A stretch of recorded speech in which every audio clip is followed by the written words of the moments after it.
You are now listening to the Hunter's Advantage podcast. We preserve the history and sport of hunting through curious conversation and action-packed hunts, as well as offering you tips and strategy for more successful hunts.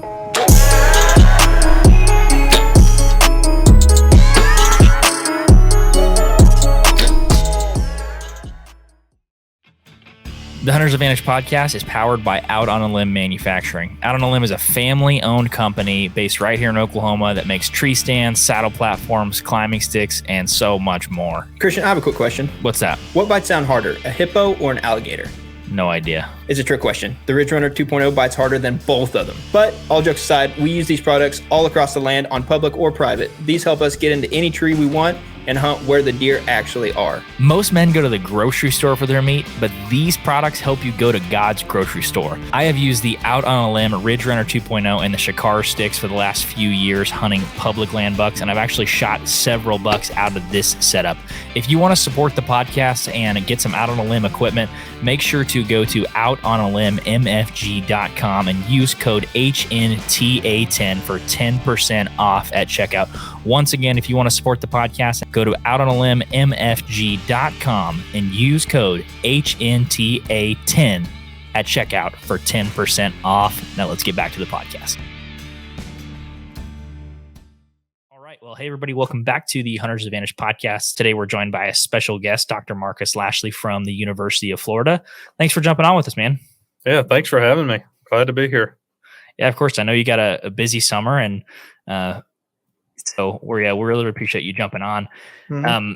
There's a wide variety of topics that I'd like to talk with you about. And so we might seem a little bit of a machine gun style for a little bit, but bear with me. I wanted to talk about some habitat, maybe some predator management stuff and some of your research. But before we do that, can you give a little bit of a brief background into maybe your education and then maybe where your love for the outdoors and biology and ecology and all this stuff comes from?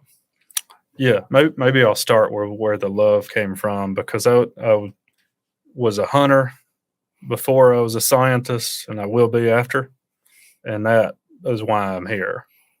I grew up in Southwest Alabama in a really small place.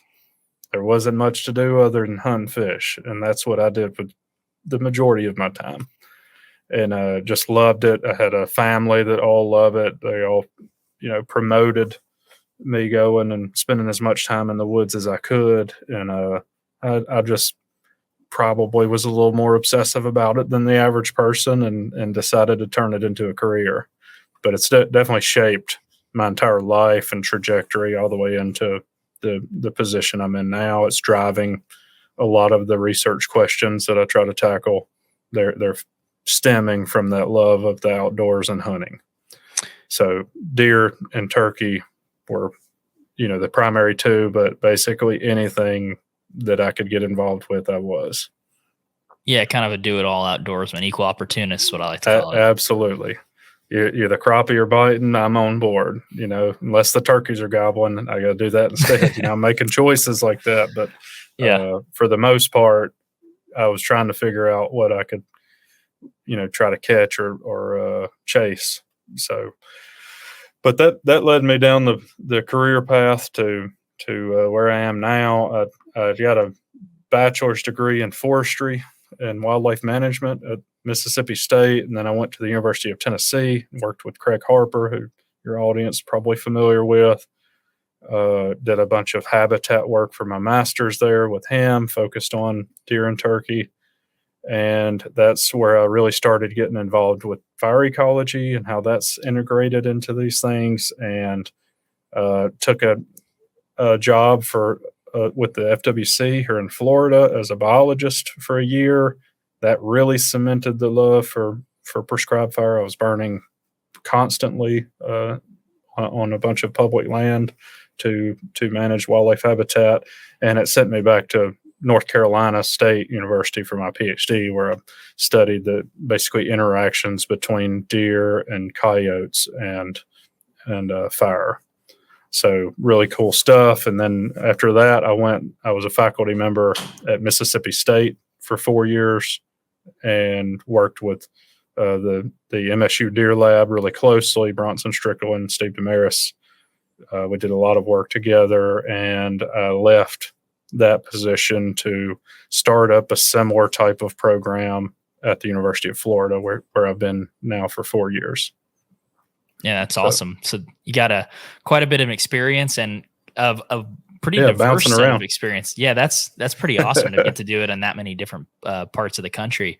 The place that I wanted to start with you was, I feel like deer browse is something that's a really interesting topic for someone like me. I mean, obviously, I grew up in Oklahoma. I live in Texas now, so there's a lot of baiting that can kind of circumvent the ability to, or your need to understand browse and just natural browse for deer. But can you kind of talk a little bit about a deer's ability to balance its own or regulate its own diet with different browse and needs throughout the season?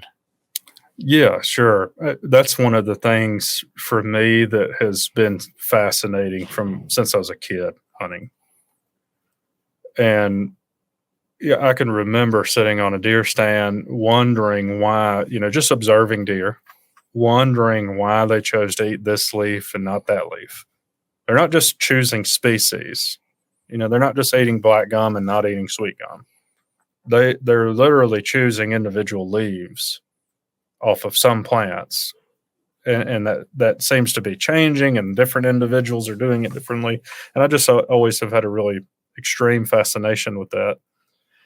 And have studied diet selection, actually part of the research studies in both my master's and PhD work. And I've had a couple of graduate students that have really focused on diet selection. And the last one, actually, he's a faculty member now at Texas A&M, down in your neck of the woods. His work to me is really a capstone of, showing how this process works. So think about it from this point of view, or let me back up for a minute. Most people think of this diet selection as the deer is basically just trying to achieve maximizing the intake of nutrients. We typically think of protein and then ignore everything else. And maybe you'll add in fat or carbohydrates or something, but most people focus on protein, and we just think of it as a maximization of protein. But the reality of it is much more complex. So what I mean by that what the deer, based on a lot of this evidence from some of this work, and I'll go more into Jacob Dykes' master's thesis work because I think it speaks directly to this. What's really going on is the deer is trying to intake the correct amount of a suite of nutrients. And if you think about a plant community where all of the plants in that community, even within a species, sometimes can vary substantially in terms of the ratio of these different nutrients within it. Essentially, what you see the deer doing is basically responding to feedbacks or some sort of, they have some sort of innate way of regulating the intake of all these different nutrients simultaneously. And what we found in Jacob's study was it actually, the thing that matters the most is don't reach toxicity. So if you have a nutrient that is unnatural, well, I wouldn't say unnaturally because things can be naturally high, but if you have nutrients that can easily exceed a toxicity threshold for the animal, they will avoid it, even at the cost of not gaining enough of something they're missing, right? So think of it, you can not eat for a while and be fine. I can tell you what, I can not eat for a week. I've got plenty of energy stored. I'm going to be okay. But exceeding toxicity one time can kill you. That's pretty important to avoid that. So we designed an experiment that was really cool to demonstrate that process with deer. We actually used food plot mixes to do this, and we had set up this cafeteria style experiment, and we were tracking nutrients in every species of plant that we had, and we were also simultaneously tracking deer use of them. And we had it designed where we would allow them access when everything's established, but we would do that over time. So the nutrients would kind of rearrange themselves in the plants. And that's what we demonstrated. In that particular context, sulfur happened to be relatively high background in the background forage, which we had another student, Don Chance, demonstrate in his work on the same area. That nutrient was relatively high, and it was, more difficult for them to avoid toxicity of it. And that's what we saw. That regulated diet selection sort of as the first step process. And then secondary to that, they were maximizing other nutrients, and protein was one of the ones that was really important, as we all know. But that really kind of made me take a step back and really think through how I had been thinking of the diet selection process. So the question is, well, how do they know? So Fred Provenza has written a whole bunch of really great articles and books and things on this topic, but he has done some remarkable work on a variety of herbivore species. A lot of them are livestock species like sheep and goats and things. But he's done some really cool work. He has a book called what is it? I'm forgetting the name of it right off the top of my head. I'll think of it in a minute. But he basically kind of laid out this idea in that book, and he's done all these really cool experiments, and basically has worked out with really clever design that an herbivore's brain is so closely connected to its gut that you basically have this feedback system, right? So you ingest something, you get some sort of feedback that plays back into the brain, and that essentially influences how that tastes to you, or how desirable it is. There have been people who worked on this with humans. We do this very similar things. So to me, that's really fascinating on many different levels. How does your body do that, just in, as a principle? But then if they're eating, deer diets, when we study them in wild populations, they'll commonly have 100 species represented in it, the plants. How does it do that, right? Like how does the body know if they ate 25 plants that are all ingested pretty much at the same time? How does it know which one's what? But apparently, based on some of Fred Provenza's work, a lot of herbivores are exceptional at this, where they can really fine-tune diet selection based on changing demands, even at the individual level over time. So that individual is tracking nutrients, and it's, what it needs at any given time. It's kind of being altered by what it's been eating, and, how cold it is, all sorts of things, that are going on in the environment. And to me, that's just remarkable to think about. It's just a fascinating process. Yeah. So, I feel like I've been rambling, but now I forgot what your actual question was. Oh, no. You laid it out even in more detail than I think I could even ask it, which is great. I mean, I just think about it from a hunting perspective, like you just talked about.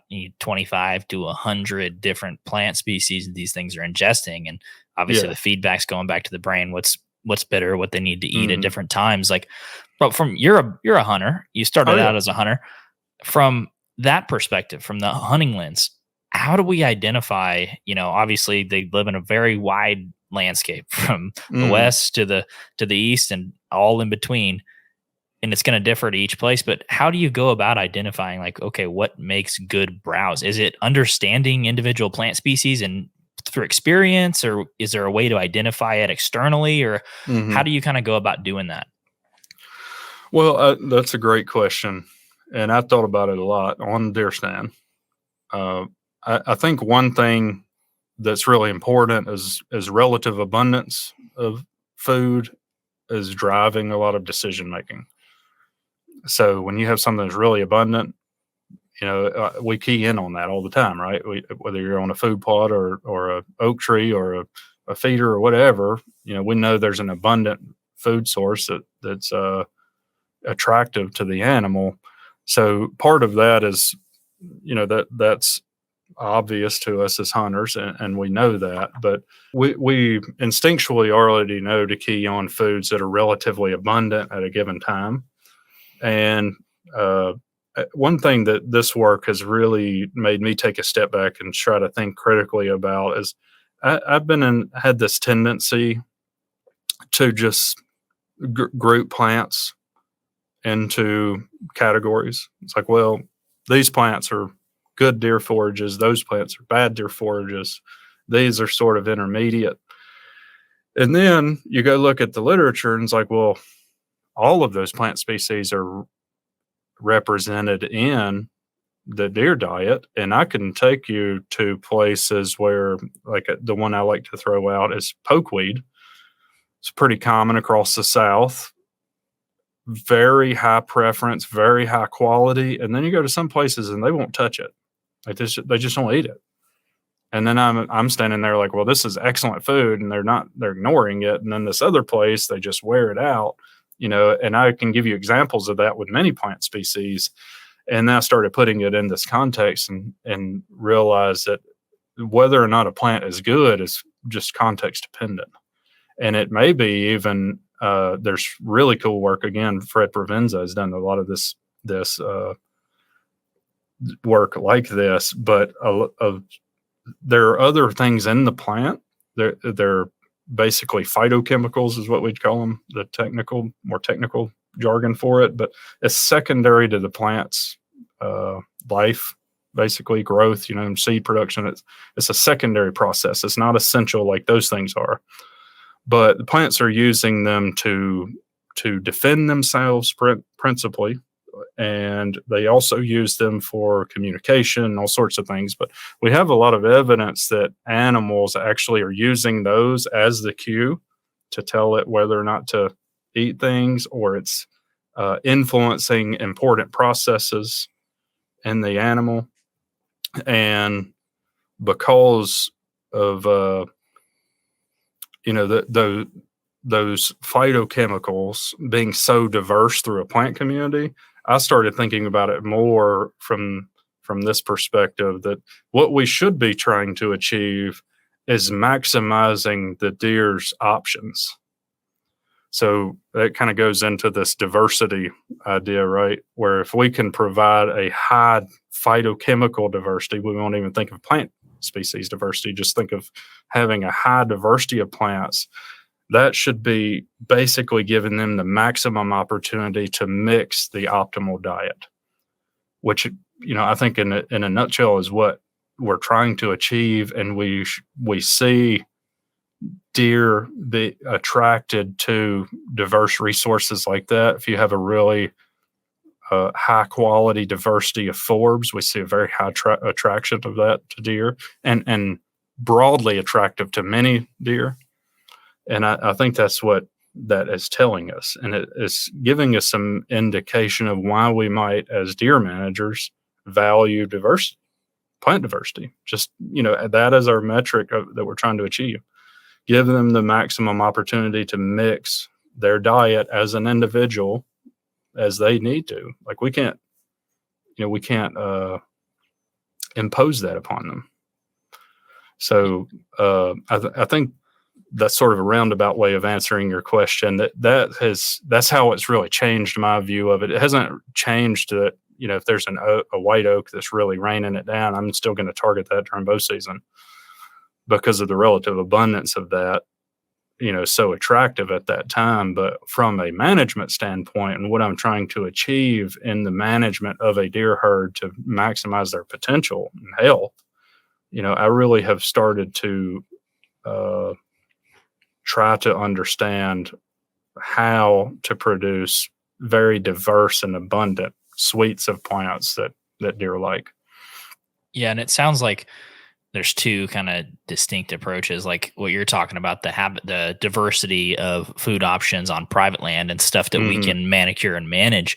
Sure. That seems to be best. And then there's this other route of like when you're hunting public land, stuff that you cannot influence. You're saying that's where the abundance or the relative abundance, like when you're be able to target oaks on public land because they're raining down at a certain portion of the season. Is there anything is it more of a, I'm just wondering if this is kind of the series of thinking for a hunter.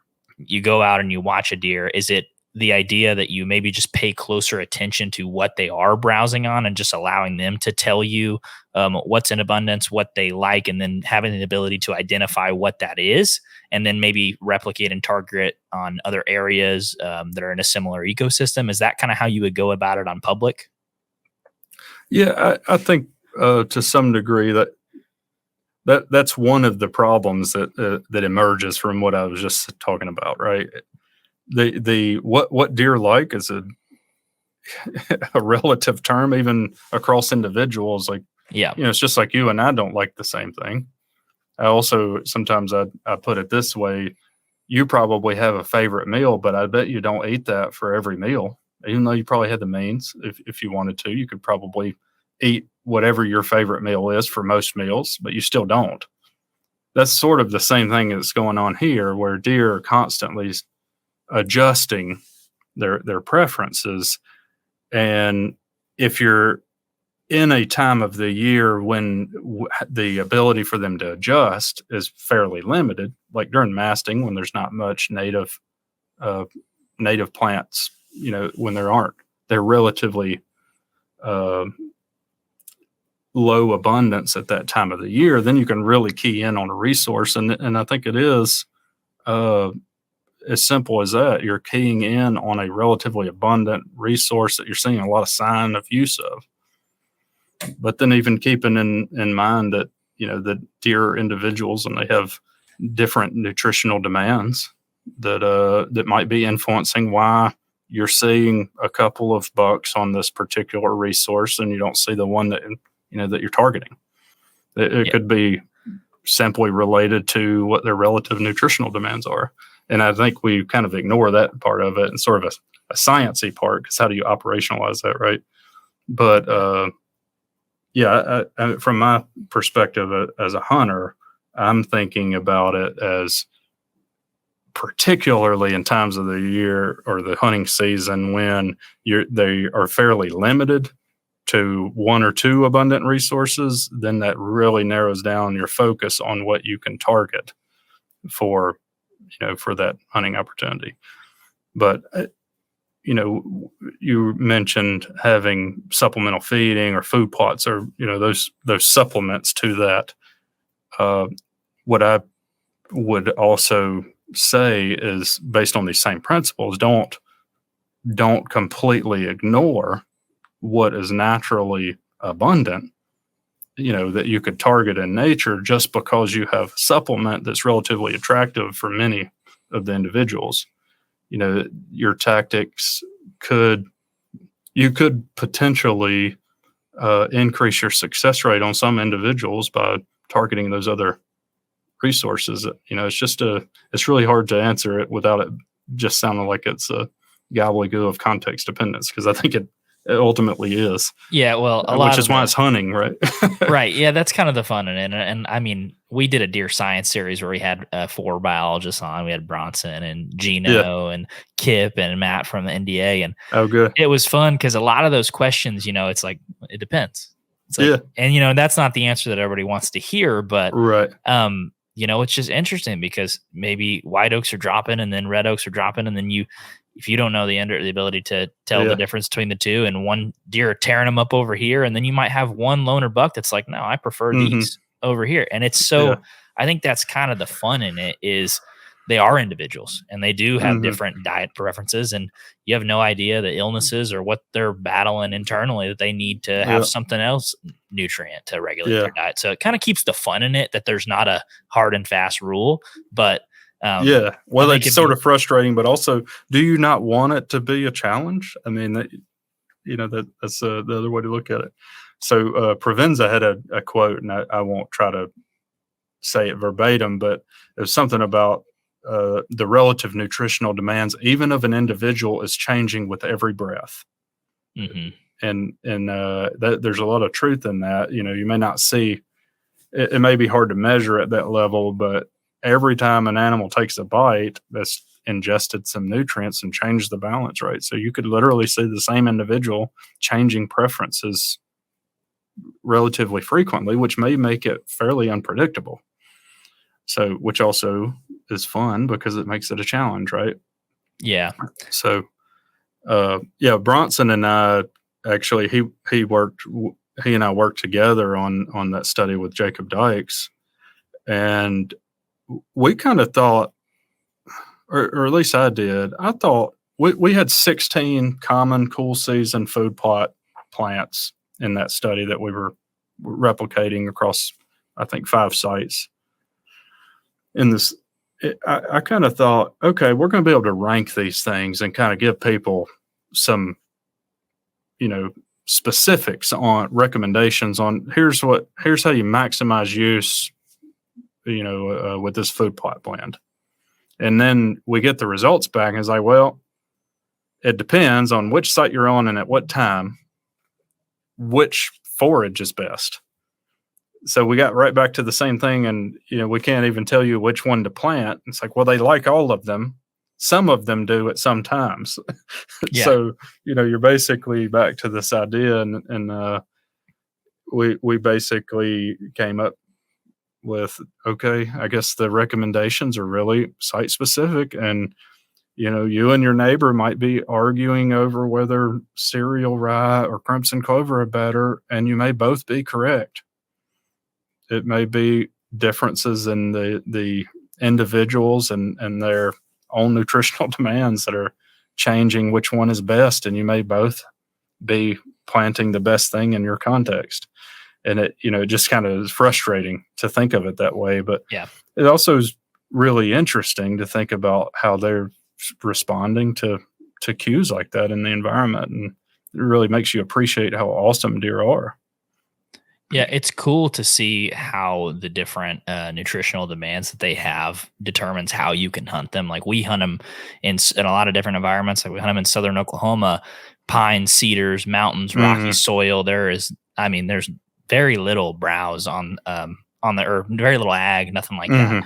Then you go to Kansas, on the eastern part of Kansas, and it's all of a sudden it's beans, milo, corn, acorns, all those stuff mixed in, and it completely changes. Like in September in Kansas, we're hunting beans, but by the way, October 15th, better not go to a bean field because it's not worth a crap anymore. And it's cool how those different shifts can kind of change the way you hunt them. It really is. Yeah. Well, it definitely has made me really think through all of my hunting experience over the years, after really trying to see what's going on under the hood with deer. I just get more and more fascinated with them because they're such unique, interesting creatures. It makes you appreciate them as a resource even more. Yeah, that's for sure. I did want to talk to you about fire. I know you've done some research into this and spent some time studying it. So I want to set up a little bit of a kind of a scenario, and it's really personalized. So I'm going to be a little selfish asking you this question, but I have a really good lease. It's about 110 acres. It's a river bottom property. It's so thick that it's not even funny. Just a bunch of native grasses. I'm anywhere from 7 to 10 foot tall.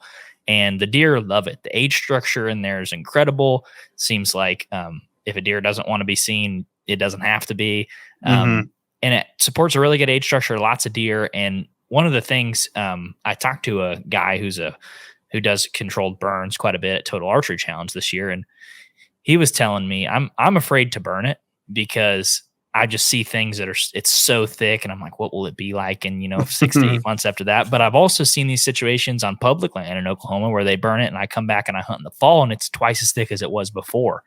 What's your kind of thoughts on that? Yeah, so I have done, I would say, a lion's share of firework with deer.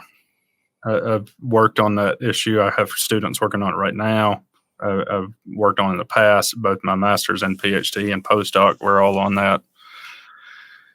And there's 2 things going on, which you've already kind of pointed out.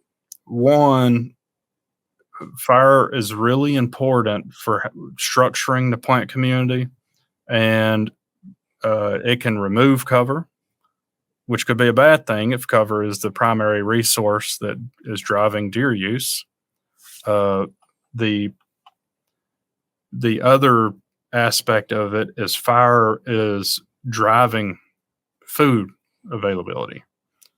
So what we have seen in a variety of circumstances all across primarily the southeastern US, but I've seen data from other places. What we see pretty broadly and distinctly is that when you burn, you basically reset vegetation. So that's one thing that happens, and you have a bunch of perennial plants, whether it's hardwoods or grass or whatever, they get top killed by fire and they resprout. Those plants are supercharged nutritionally. They're also relatively poorly defended in many circumstances, although there are some that actually go the opposite way. And what you see is this really intense attraction by deer.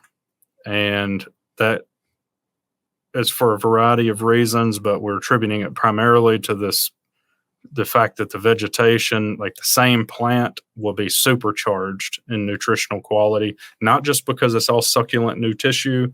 The succulent tissue on the plant itself is supercharged. So you may have heard the term mineral stump. That's basically this process playing out, except we were doing that with chainsaws. And, that is one thing that you will get out of burning. You're going to see this flush of vegetation. You also have plants that, germinate from seeds. A lot of forbs will be very high quality. But the primary nutritional thing that's going on is all that resprouting vegetation. A lot of the plants that weren't before the fire good to eat become the best thing to eat. And Rainer Nichols did a study with me, one of the master's students, that really illustrated this like as well as I've ever seen. One thing that happened when we used fire to cause that resource pulse, that's what, basically has happened, this pulse of nutrients. What happened to the deer diet selection then is it got really relaxed. And what I mean by that is they just ate all the plants. Like it didn't matter what the species was anymore that much. As long as it was a broadleaf plant, they were chowing down on it. The dietary breadth just relaxed so that they were just basically using everything that was coming up after fire, which was pretty cool. Things that we wouldn't typically think of as deer food at all, much less highly preferred, became the top of, competitive with the best forbs on the landscape. And, I think that is one thing that you could expect in your scenario. A lot of the forbs or browse that are resprouting to that fire is going to be really attractive. I've done some work where we were burning in the fall, and then we observed that magnet effect on deer, basically where they're super attracted to this area to forage in during hunting season. So, that could be a really useful tool. It's kind of like, creating a food plot with the fire in the woods somewhere. So, that's definitely to be taken into consideration. It may take a while for that to develop into high quality cover.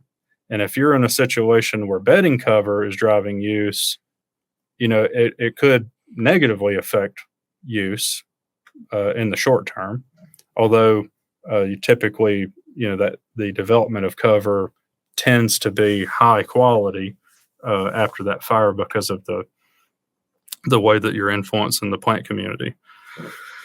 So when I'm thinking of that, and when I'm working with landowners that are thinking of this, I try to manage areas like this such that we consistently are taking advantage of both characteristics. So you are breaking areas up where you have some that is recently burned, and you have some that is already developed into thick bedding cover. And if you can have them adjacent to one another, even better, right?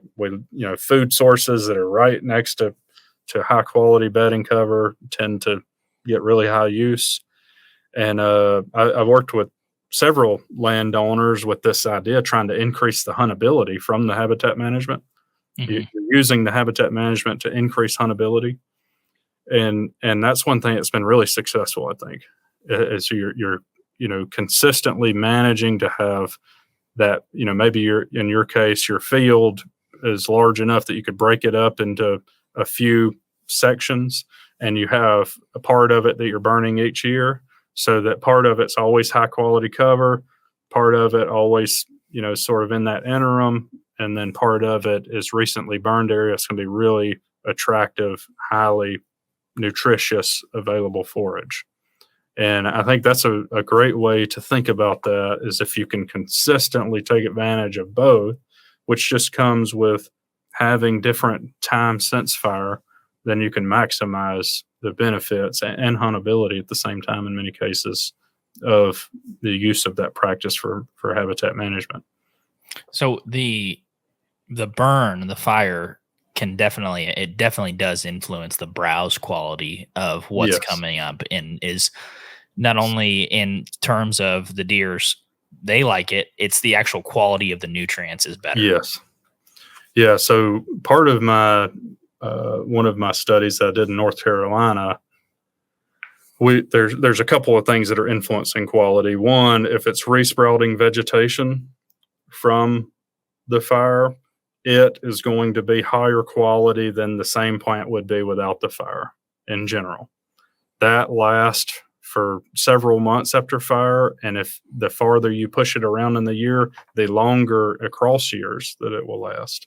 So like a fall fire, you might have a increased nutrition quality of the plant even through the following season. Whereas if you burned in April, you'll get it for that first summer and then to the fall, and then it'll be lost before the next one. So that work in North Carolina to me was pretty definitive. When you burn, regardless of the timing, you're going to get that resource pulse, but the timing of that, when it's maximized, is really dependent on what time of the fire happened. So think about, that 6, 8, 12 to 12 week period, depending on where you're at. You've got a window after the fire when that quality aspect is really going to be at peak in terms of the resource pulse. The other part of the quality that comes in is the plants that you are encouraging as part of the plant community also, especially when they're forbs, tend to be higher quality. So the species composition is also higher quality. That lasts longer. And then as that transitions, with time since fire, you start to develop really high quality structure for cover over time. So and that can vary based on what your plant community. If you're dominated by perennial grasses, you're basically top killing that perennial grass. They'll eat it some, but it's really not very nutritious, even for a deer anyway. And then that can recover and be high quality cover even the same year. So really, just there's some context dependence here, but yeah, that's really interesting. Do you guys have any research, or have you seen any on how the quality of the browse affects antler development? I mean, I'm sure it's pretty, I don't know if it's cut and dry or very obvious, but is there anything you have that can kind of support that? Well, we have it in pieces, I'll say. So what I mean by that, we have pretty good data outlining what the nutritional demands for peak antler growth are. And we know what the plants are supporting in terms of their quality. And especially the one study I was just mentioning from North Carolina, that was done in the poorest soil in the whole range of whitetail deer. And there was no supplement otherwise. They didn't have any food plots. There's no summer food plots. There's no feeders, nothing. It's pine savanna and sandhill, and it's 15-foot deep sand that's just really poor. And because of the fire and the fact that we were kind of maximizing the timing of fire, with, in that case, summer burning was producing that really big pulse right in peak antler growth, the deer that were being supported on that property were unbelievable. I mean, you would think that they were coming from Kansas, and they were in the poorest soil in the range of whitetails, and they had no supplementation. They're living off the land, basically living off of fire.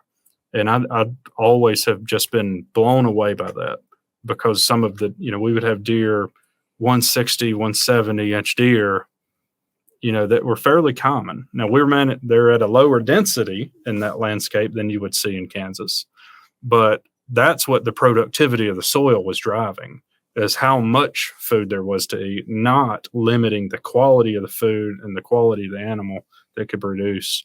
It's how many of those high quality animals can you sustain.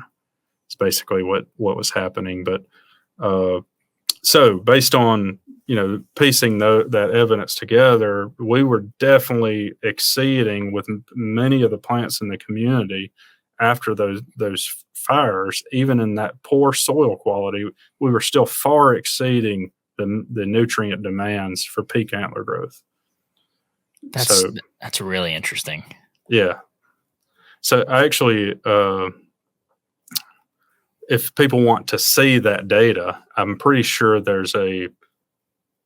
I know that it's on YouTube. I think that I did a beer and deer with the NDA. Yeah. And I presented that data in it. And then on our YouTube channel, we've definitely got data like that on there. But the nutrient, like if you look at it on a graph, the nutrients of the plants responding to the fire, the same plant species, it literally goes off the charts. I mean, it's just the resource pulse is incredible. And it made most everything in the community where most of the plants didn't meet the nutritional quality after fire, almost all of them did. So that's kind of where that relaxing of what their diet selection, when we basically relax it and start including most of the plant community, that's what I would attribute that to.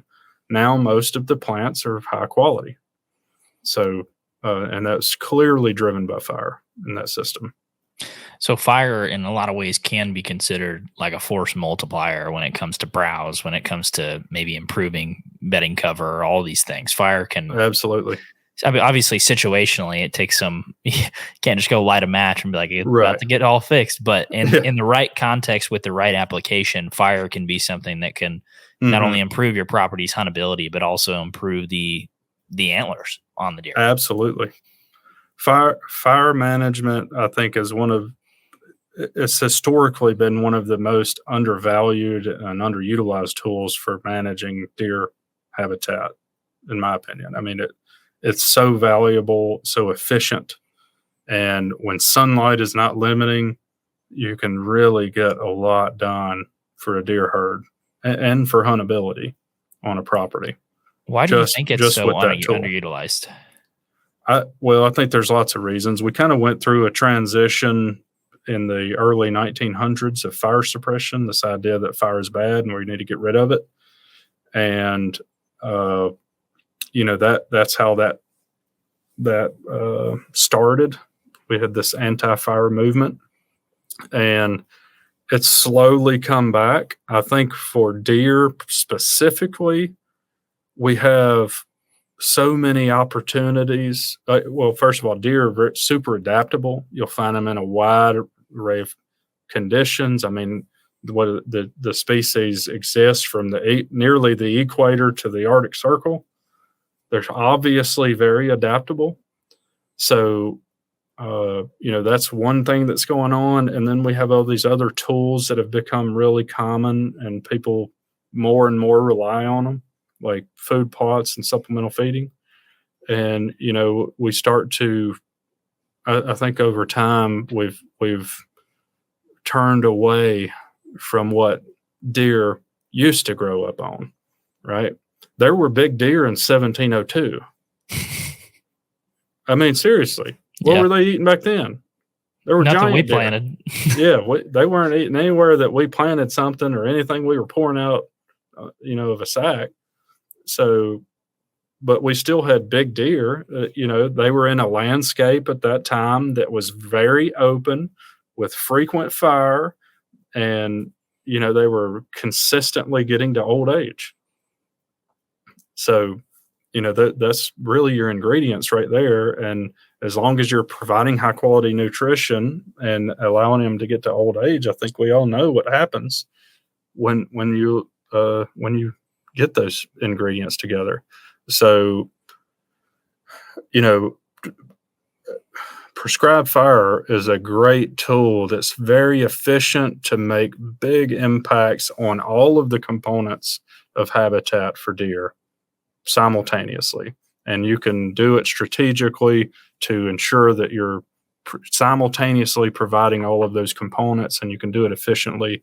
And I think that we've just kind of lost focus on that. And over time, it's one of those tools that there's a lot of perceived risk associated with it. And fire is dangerous. Inherently, fire is dangerous. So that's natural, and in our society, there's a lot of fear that is a barrier for a lot of landowners. That is certainly playing a big role. Alternative land use objectives, like where I live, we're in the pine belt. Even though pines are fire adapted, that it's not in some of the current silvicultural systems that are prevalent. Fire isn't a part of it. It's just a risk to it. It's not needed for the maximization of fiber production in some of those systems. So, I think there are lots of reasons like that are kind of all coming together, and have largely reduced the reliance on that tool across a large portion of the landscape.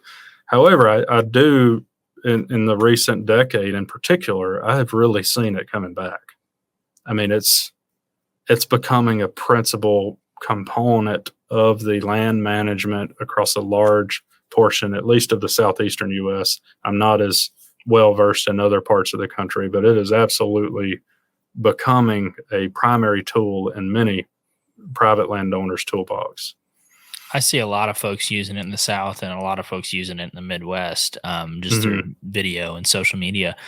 But I don't know. Some of these folks might be doing it just to find a big old shed too, because it's real easy to find those sheds. Well, that's another. Yeah, there's all these benefits associated with it, right? Yeah, I found I have several charred sheds in my office. I actually value the shed more because it's charred, just because of the symbolism associated with it. Yeah. Yeah. So I think there are a lot of things going on that have led us down the path, but I see it turning around. I see things changing that are very important, like legislation. So we have right to burn laws in a bunch of states now, and that is enormous, because it's setting up a system, like you were saying earlier. You don't want to just go out and set everything on fire.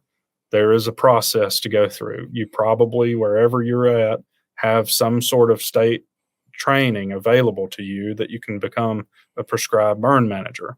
And if you do that and you follow whatever, if you're in your state, if you have right to burn laws, it kind of sets up a set of criteria, which typically include having a prescribed burn manager on site, having a notarized burn plan, and then getting a permit from your forestry agency. And it could vary somewhat from those three primary things. You're basically protected under those laws from gross negligence. So if something happens, you're not assuming that liability that you would if you were burning outside of those things. So, that is going a long way to help private landowners get past that barrier. And I think that that's a critical thing. And a lot of people don't know about it, unfortunately. I've been screaming it from the rooftops. So as many people as I can reach, I do. But, a lot of people don't realize that they're called right to burn laws, sort of colloquially, because we, even from a legislative standpoint, have established that people have the right to burn because it's in the best interest of the people.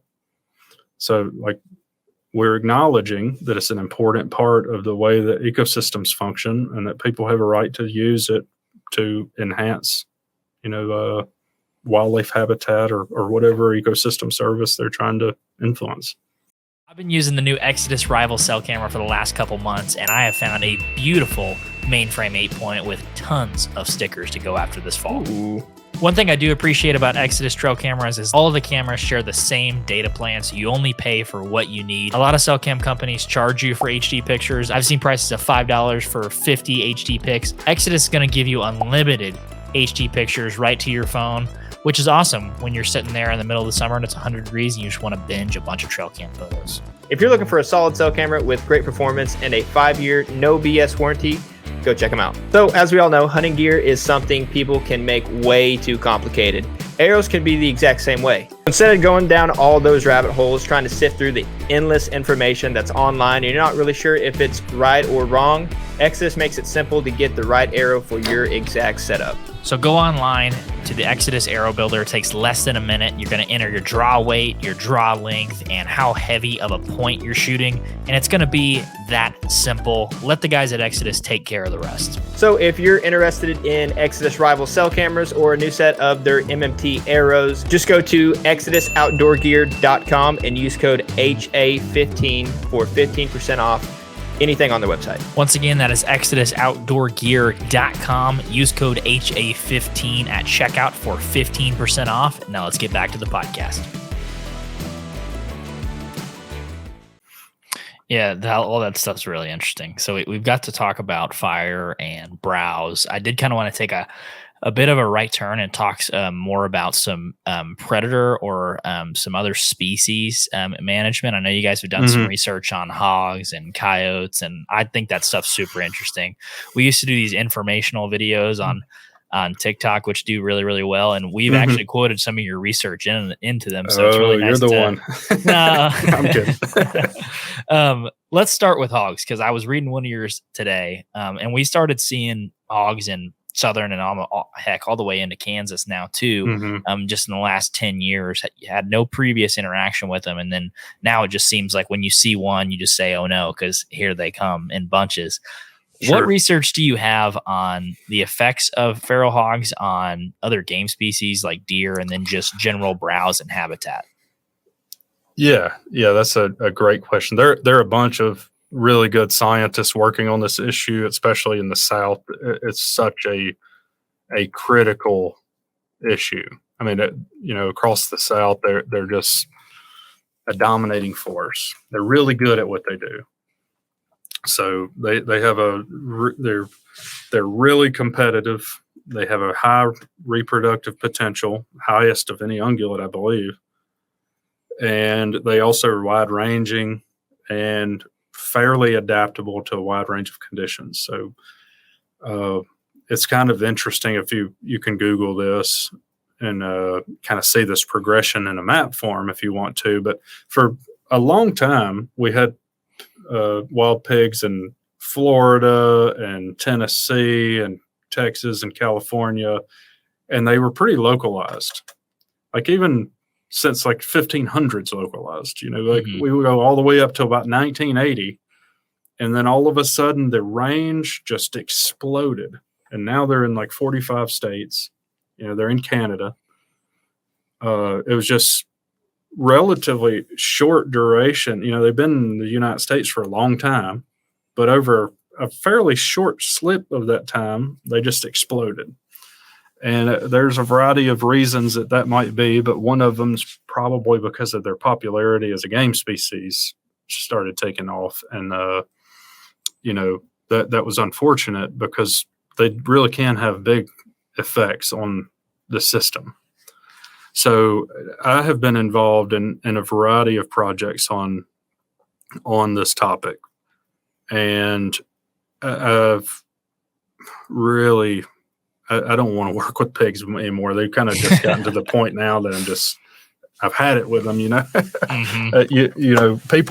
some people want them until they got them. Nobody wants them after they have them. Yeah. So they're aside from all the obvious things that are happening, people that have been around pigs know that they tear up everything. They tear up infrastructure. They tear up your food plots. They tear up your roads. They're your yard, everything. So they obviously cause problems. If you grow crops, they're going to be a huge problem with that, especially if it's corn. So I've done a lot of work around several of those issues. one of the students that I work with that did one of the most interesting things that from a wildlife biology standpoint, he was working in the Mississippi River Delta in the basically the floodplain over on the west side of Mississippi, and we kind of realized that we have all these isolated forest patches in a matrix of agriculture. And we used that to kind of set up this study that utilized a really important concept in ecology. And that's basically, I mean, it seems kind of simple, but it really is just like a foundational concept. It's called the species area relationship. And basically all that means is the more area you have of contiguous habitat, the more species you should have represented in it. Well, it turns out that's a really distinct pattern that you can predict based on the size of a patch. Like if you have a patch that's 1,000 acres, you should expect to have X number of species in it. Mm-hmm. Interesting. Of wildlife. And it plays out everywhere. Like there was a study looking at plant species in vacant lots in Philadelphia, in the city. It follows that pattern perfectly. The bird species on islands in the ocean. I mean, it's just everywhere you look in nature, this plays out pretty well. So we took advantage of that in this forest matrix where we have these little isolated patches of known size. And we went into a whole bunch of them and tried to survey how many wildlife species were in it. And, we were talking about from like 10-acre patches all the way up to like thousands of acres in these forest patches. And they're isolated in a sea of agriculture, we'll say.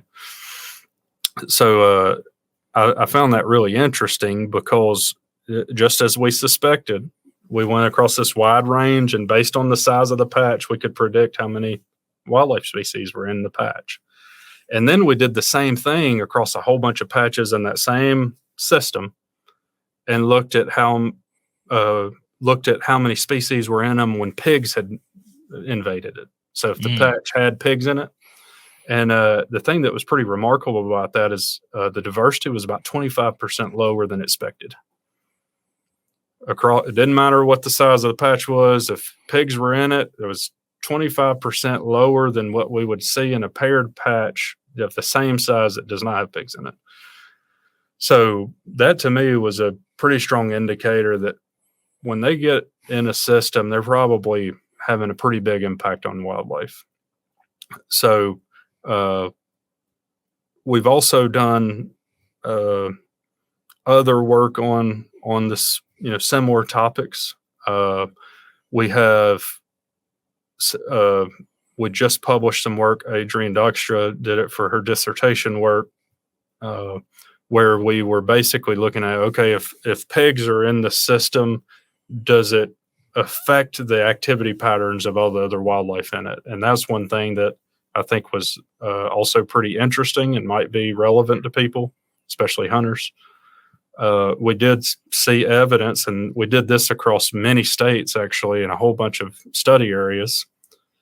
When pigs are in the system, we do see some changes in the activity patterns. I think for deer, they became less consistent across sites. So we typically think of deer activity patterns being this really distinct crepuscular, basically active at dawn and dusk kind of pattern. What we see with deer when you're looking across a whole bunch of sites when there's pigs in it is they vary from that pattern a lot more. And we had other species like raccoons became more nocturnal, so they vary much less when pigs are involved. Squirrels became less diurnal. They actually, basically started moving at dawn and dusk instead of in the middle of the day. So, depending on the species, what it changed was different. But what was pretty clear from that is that pigs being in the system was definitely making wildlife, change their activity patterns and resource use in the system. I think some of the work out of Auburn in particular is corroborating that in a different way, where they're seeing really strong behavioral effect avoidance of pigs by turkeys and deer and probably some other species.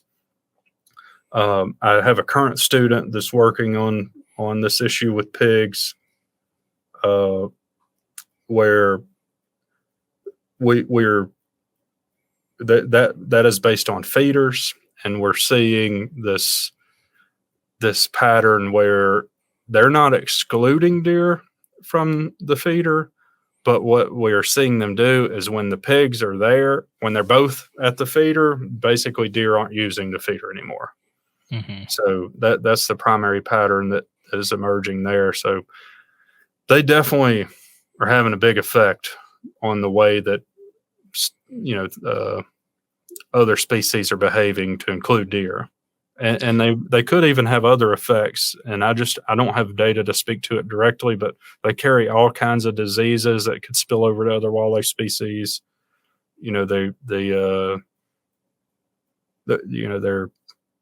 They're competing for the same resources. I had an old timer tell me one time that pigs that eat all the same things that deer do, they just eat it first.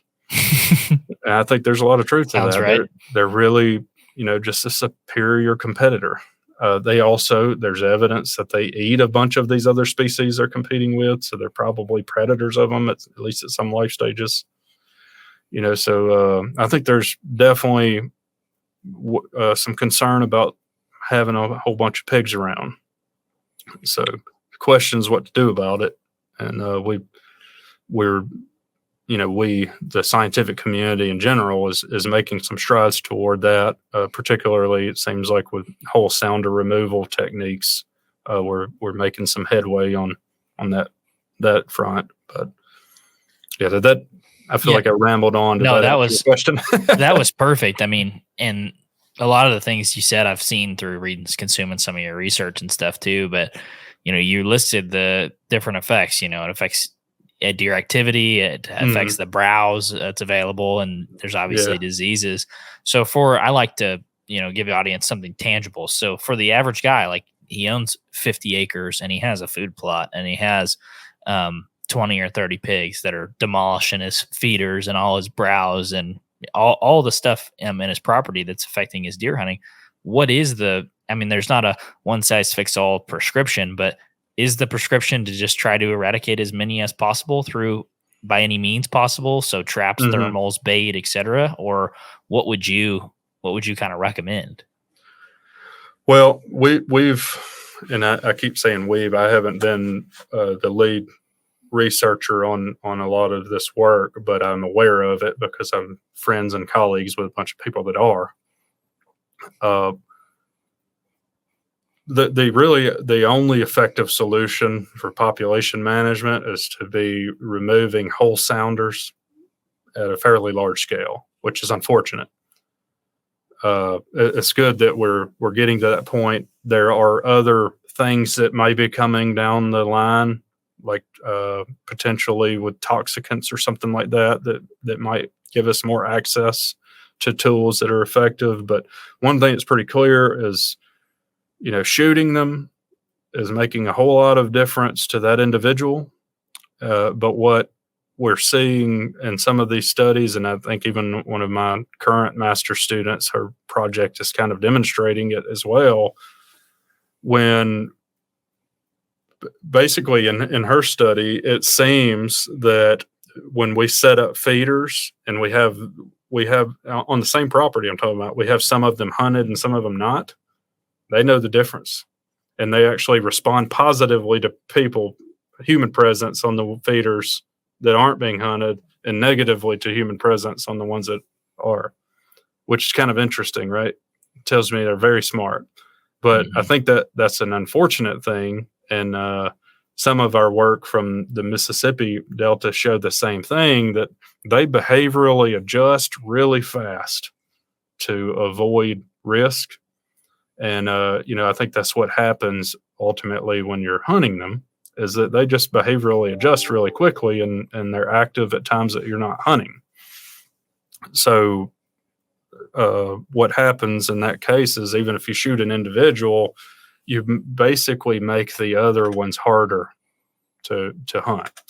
The same thing happens with trapping. You trap a few individuals and you basically teach all the other ones not to get trapped, and then they get really difficult to catch. So the best strategy is to catch all of them at once, and particularly the sounders, because the female is driving the reproduction in the populations. And we have techniques, there's new trapping designs that basically you can, have a cell phone camera on it that you can drop the trap when they all get in it. There's all kinds of things, tools that are being developed to facilitate use of that whole sender thing. But I think it's a real challenge, especially for small landowners, because you're not controlling enough space. Mm-hmm. Right. You really, that's where getting into a cooperative with many landowners around you, building those relationships and getting on the same page. There's even grants out there, opportunities for landowners to leverage money or traps to help them get rid of it. There are programs, they vary by state, but you may have something near you that can help you financially, especially when it's a cooperative like that and you have a bunch of landowners. So you may not even have to buy the equipment outright to do that kind of work. But I think that's ultimately what it's going to take, is that we need to be focused on whole sounder removal and then trying to expand that to large enough landscape scales that we can really negatively affect populations. Yeah, it is a little bit of a hard message to hear, like you're eradicating something just for kind of the way they are. This is what they do, Yeah, and they're just pigs because they're pigs. They're just being pigs. Yeah, they are just being pigs. Some people eat them, some people don't. Yeah. I mean, it's just not a. I don't know. They're delicious. I mean, I love pigs. Yeah, they are. I mean, to eat them, that is. Yeah, it's just it's hard for me because I shoot one typically every time I see one, especially on mm-hmm. public land, but it's tough because you see. Like the different mediums. Like I have a buddy that manages land for the GRDA. It's the Grand River Dam Association, and he'll send me Snapchats sometimes if he shot 20 in a trap, and I'm like, "What are you gonna do with those?" And he's like, "You're looking at it." I'm like, "Oh, it kind of makes me sad just for being what they, they didn't know any better." But I mean, it is part of the ecosystem, and we are managers, and I understand that, but it's just not. I don't know. It's not easy. Yeah. Well, I deal with this issue a lot with students and the public and everything. And it's, I start thinking about, well, look at the effects on the system. Like a lot of wildlife are losing because they're present. So, we're the cause of them being here. They're just being pigs. They're not evil. They're just pigs. And they're really good at being pigs. And some of those things that they're really good at are negative for other things. And if your objectives are, to promote deer or wildlife diversity or whatever, it's probably necessary to deal with pigs when they are present, because they are negatively affecting so many different aspects of the system. But yeah, I mean, I'm with you on it. It's also discouraging to me. It's like, well, what are we going to do about it? Like I'm the same way. We have pigs on our place in Alabama, and I shoot them when I see them. I'm not telling anybody not to do that. I mean, mm-hmm. for one thing, I like to eat them. They're tasty. But the other thing, like, what else are you going to do? So the problem is, based on the data that's being collected in a bunch of places, that's not going to cause a decline in pigs. They're too good at being pigs. They have too high of a reproductive capacity, and their behavioral plasticity to adjust and avoid us. They're just too good at it for us to eradicate them that way. Yeah. Do you know if are they nest predators for turkeys at all? Is that an issue that they kind of provide to the ecosystem? I get that question a ton. Will they eat a nest? Absolutely. They'll eat a nest. They'll eat whatever they come across. there has been some research where we have simulated nests, and I think the latest one was in Texas, and they found that they ate quite a few of those nests. I have talked to Mike Chamberlain and Brett Collier about this. They have monitored probably over 1,000 nests now. It was about 900 at the time that I asked them about it, and I've heard them talk about it publicly. They had almost none out of all the nests over all these states, and some of those places probably don't have very many pigs, and other ones definitely do. But they have had almost none real nests attributed to it. In the Florida Osceola study that I'm leading, we have one season of nest data from 2 sites now. The one of the sites absolutely covered up with pigs. So I was like, if this is an issue, we're going to see it here, because the whole place is covered up with them. We didn't have any suspected nest predation from pigs. So will they eat them? Absolutely. Are there some situations where that might become an issue? Probably. But based on the studies to date, I'm not aware of any real hen nest being eaten to any high percentage, any notable percentage. It's just been relatively little. But some of that's probably because of the study where it's at. They just don't have pigs. But even on our study site in Central Florida, I mean, that place is absolutely covered up with pigs, and we didn't see any sign of it this first year. So that's where I'll leave that. Yeah. Will they eat them? Sure. Could it be a problem? Some cases, maybe, but we don't have any data to suggest it is a widespread problem. Yeah, that's interesting. I wanted to talk to you about coyotes and kind of the relationship between coyotes and deer. You're just poking all the bears. I'm poking them all. Yeah, might as well stir up the nest while we're here. Yeah, let's do it. What are some of your favorite pieces of research, or some of the most interesting findings you've had between coyotes and the relationships that they have with deer? Yeah, well, this is probably going to shock everybody, but coyotes eat fawns. What? Yeah. So our study in North Carolina really shook me. I had kind of some ideas of how things went when I went into that study, and we tagged a whole bunch of coyotes and a whole bunch of deer and a whole bunch of fawns from those deer and tracked them all. And they ate a lot of the fawns. No question. They're a fawn predator. We also had some that we documented and confirmed with genetic evidence that we had some adult does killed by coyotes. One of the interesting things about that is with the genetic individual, we can genotype individuals. We never detected an individual fawn or adult. It was 4 or 5 adults and, maybe like 50 fawns total that we genotyped the predator on. And we never detected more than 1 coyote in any of the circumstances. Like, when we're genotyping what killed and or is eating this animal, and never was there more than 1. So that was one thing that kind of stuck out to me is, they're starting to hunt in packs. You hear that a lot. Yeah. And it's like, well, even the adults, we genetically confirmed an individual killed it, and there were not multiple individuals that chewed on it. So, that was one thing that was really interesting. Another thing, John Kilgo's work in South Carolina was going on at the same time, and he had a publication that is probably to date still the best, if not one of the best studies that's ever been done on this.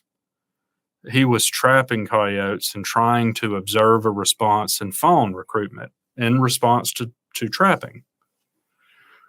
And especially as when I was working in North Carolina, not that far north of him, and seeing the really high predation rates of coyotes on fawns in our study, I was like, well, of course it's going to you're going to see a response. And then he removed hundreds of coyotes over really large areas. I think I can't remember the actual size, but maybe 8,000 acre areas over many years, long-term study. And they had a positive response in the trapped area 1 year compared to a control area where they didn't remove coyotes. They had a positive response 1 year, several years with no response, and talking about in terms of fawn survival. Mm-hmm. No change in fawn survival after trapping. And then 1 year it was actually negative. They had lower fawn survival in the trapped area. And I was just like, how could that be? You want to talk about doing it at a scale and an intensity right up to fawning. Like everything that you hear people say, they're doing it. And then to not have a consistent response in fawn survival, I just couldn't. It was hard to believe until I started looking at our data on coyote movements. And we tagged a whole bunch of coyotes. We're kind of in south central North Carolina, right on the South Carolina border. We put tags on GPS collars on coyotes where we can track everywhere they're going. We had some that kind of hung out around the study area, and then we had some, one of which went like hundreds of miles in a couple of months. Left our study site, went north almost to Washington, D.C. in a 3-month period. And then we had another one that went south. It went all the way down to the Georgia line. I guess it doesn't like the Bulldogs. Turned around, went back halfway across South Carolina, set up shop in the middle of South Carolina for a couple of months, and then a hunter shot it.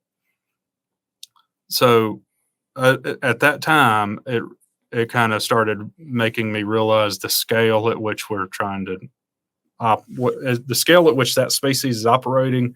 We can't address things at that scale. Their mobility is so high, and the way that their movements and their behavior relative to one another, the way all that's operating, it's just at such a scale that no wonder, we're not seeing consistent benefits of trapping coyotes on fawn survival when they're one of the primary, if not the primary, fawn predator in every study. So that was really eye-opening to me. It's not something I want to hear, but it was really eye-opening to me of why we wouldn't see success in a practice like that. The other thing that was really interesting, John Kilgo did a follow-up study to that work, which I think was really informative. And he was trying to figure out, well, we've been trapping coyotes intensively for years, and they never ran out of them. They just kept trapping a whole bunch of coyotes year after year. And he was like, where are they coming from? Are they coming in, or are the females that we don't catch expanding their reproductive capacity and having more? What's happening here? And he was able to show with genetic evidence that it is immigration. You're removing coyotes out of the area, and others from other areas are just moving right in, right behind them. So that's why they weren't running out. They're just operating at such a big scale. And again, we're talking about 8,000 acre treatment area. Most people don't have control over that much area. So, and that laid in a landscape where, there's nobody around South Carolina that likes coyote. I can tell you that. Those things are being persecuted basically all across that landscape. And that still was happening, in that study, which I think is pretty remarkable. Again, coyotes are just being really good at being coyotes, and they got to eat, So I didn't like that, but it was definitely eye-opening.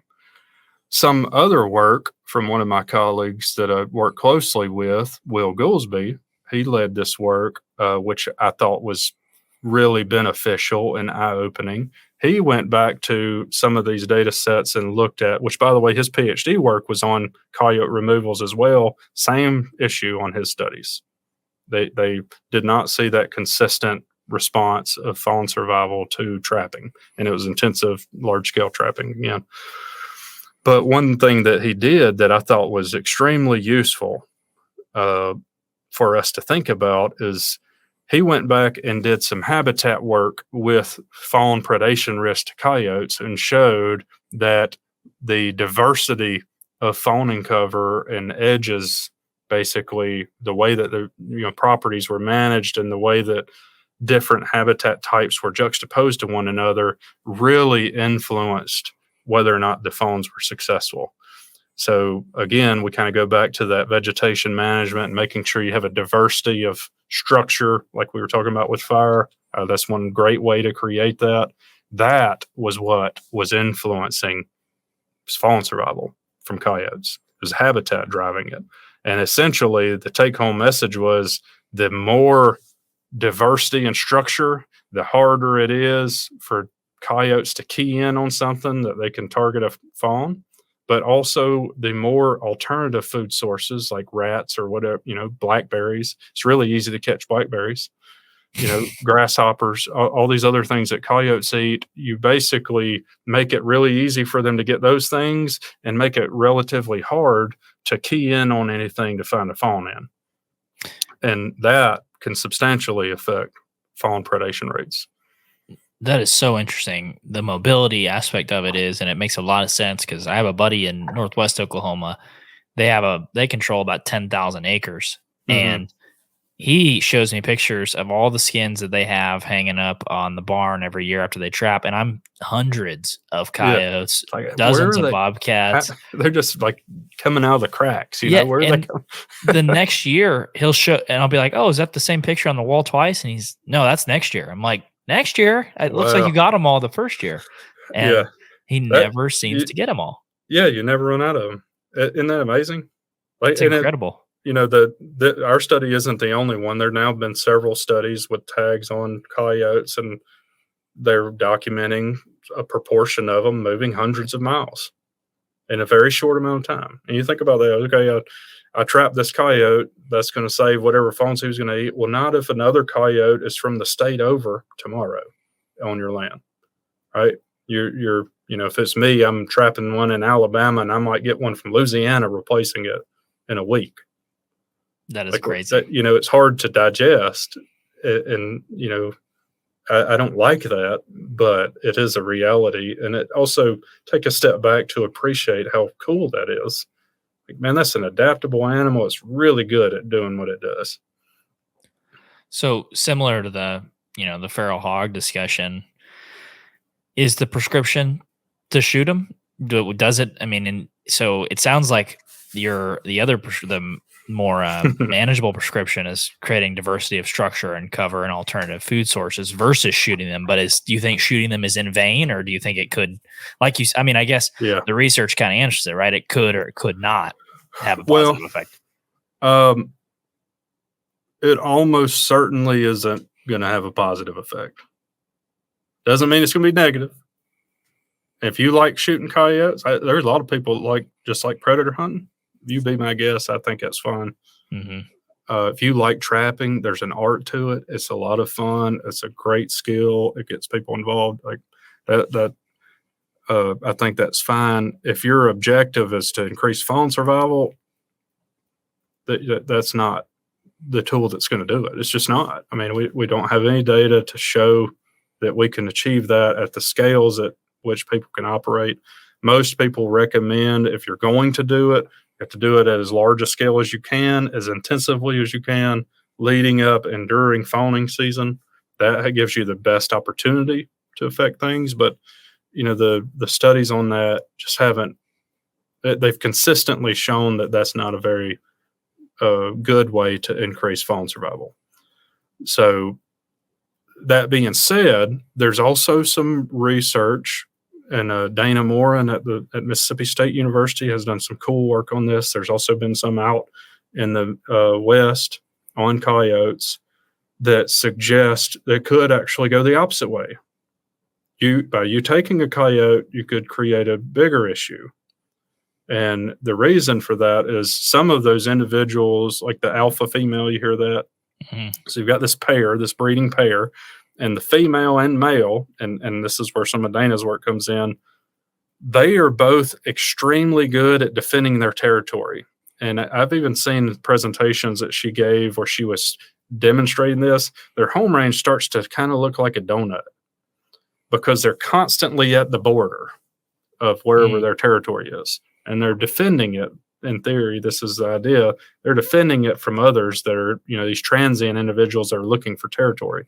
And in that scenario, you think about, okay, that female and male, they're dominant and they are keeping everybody else out, and they're doing it round the clock all the time. Their biology is programmed to make them really good at defending it from each other, right? And then you take that female out. Now you don't have that barrier around you, right? Mm-hmm. So you could see where, at least temporarily, you could end up with more coyotes from a long ways away, potentially. You could end up with more individuals trying to work out who's going to be dominant in that territory now.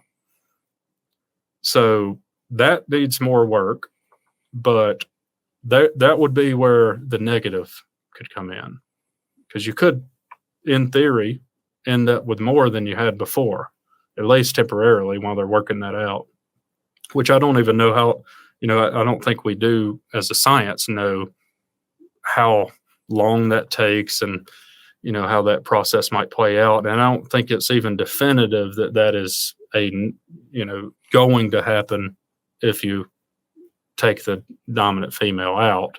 But that is a process that could play out. And we do have some evidence from a couple of studies that might be happening. Man, all this research is really interesting. I appreciate you sharing it all and kind of breaking it down in layman's terms for stuff that we can understand. I know there's a lot of data and analysis and work that goes on behind the scenes just to come up with something that we can understand. So thank you for coming on. Thank you for sharing that. For folks that want to connect with you or your team or the research that you guys are doing, where's the best place for them to consume that and then keep up with what you're doing? Sure. So my lab has a big presence online on various social media platforms. That's the best way to keep up with what we're doing and going. I go by Dr. Disturbance. So you can find me on most platforms under that. And my lab is the UF Deer Lab. So we've got a presence with that. We have a YouTube channel, have lots of how-to videos and all that kind of stuff. So there's lots of resources on various platforms, depending on how you like to consume content. I also host a network of podcasts that have various topics covered. I host Fire University and Wild Turkey Science. So those are a couple that you can listen to me talk about things. But we got lots of resources. I mean, that's what it's all about for me. I grew up loving all of this, and now I want to know how it all works so that I can give back to people to help you make management decisions to achieve your goals on your land. So that's really what has inspired all of this and why I'm here. So I'm really aggressively trying to get it all out. I appreciate you for having me, and also for picking all of the most controversial topics that you can think of. To make sure that people reach out to me to tell me how much they dislike what I have to say. Hey, that's my pleasure. Yeah. Well, cool. I'm happy to do it. Don't want to shy away from a topic. Let's just lay out what the data say, and that's that is what it is. Yeah. Thank you guys so much for checking out the Hunter's Advantage podcast. If you enjoyed the episode, make sure to leave us a rating and review on Apple Podcast, Spotify, YouTube, or wherever you listen to the podcast. Thank you guys so much, and we'll see you in the next episode.